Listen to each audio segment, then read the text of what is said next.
Hello students, today we will start new chapter from geography, chapter number 1, and the name of our chapter is the environment. So let's start with the introduction of environment. Did you all know what is environment?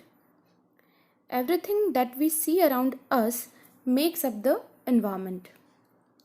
The term environment refers to all the external conditions in which an organism lives. Environment is a word derived from the French word environner, which means to surround. An environment is a basic life support system as it provides us air to breathe, water to drink, and food to eat. It also provides us land to live and grow foods on the land. However, humans modify nature to satisfy their needs. It means to complete their essential needs, humans do some changes in the environment. Changes like if they want to make a building on a land, they cut the forest cover area and use this land to make the buildings and the factories. So it's a combination of both natural and a human-made phenomena. Now we see some components of environment. There are three main components of environment that are natural, human and human-made. Natural environment is related to nature.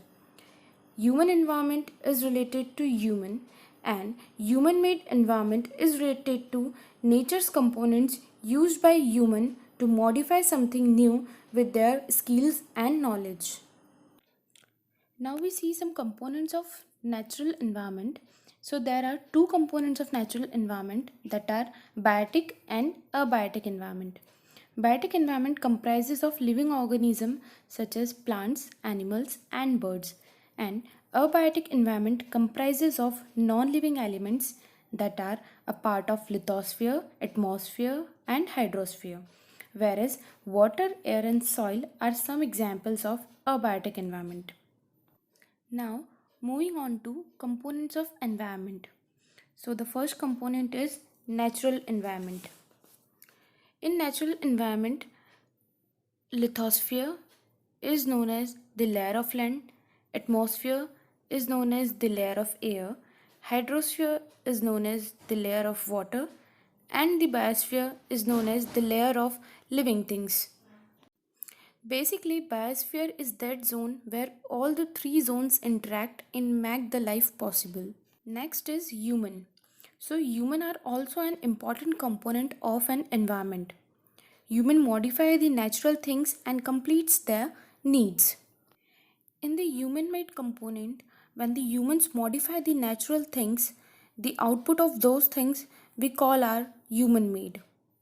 So these all three are the components of environment which comprise the environment and make the environment to sustain the life. Now we will understand the parts of the natural environment.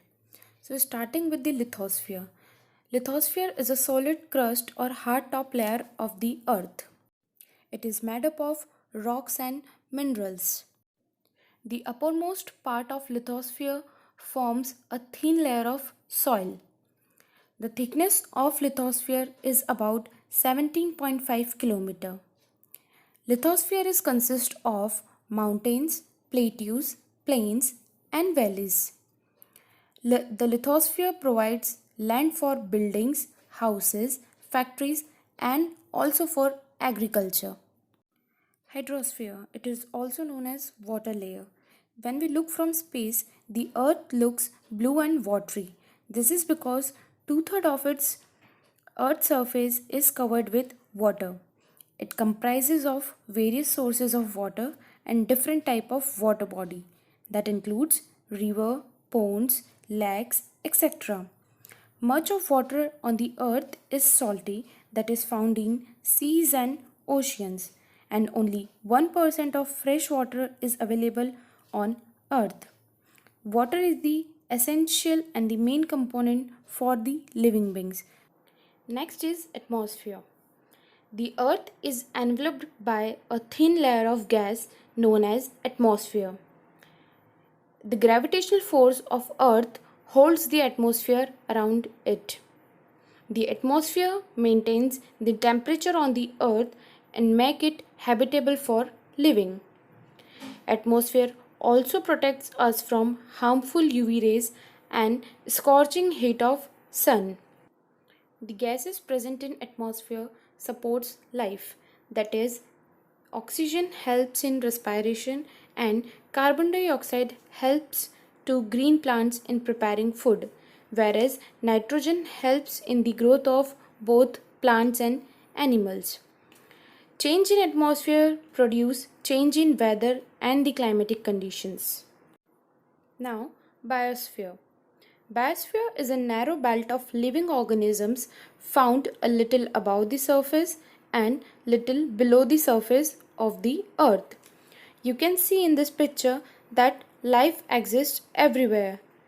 Life exists on the ground, underneath the soil, in water bodies as well as in the air.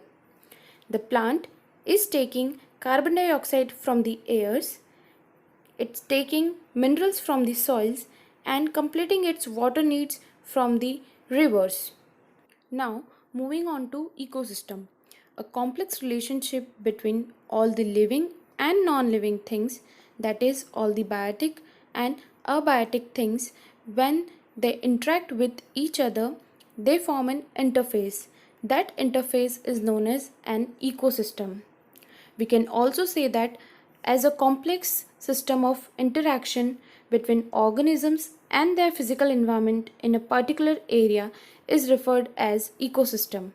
The size of ecosystem varies, that is, it can be as large as rainforest, desert, or as small as pond.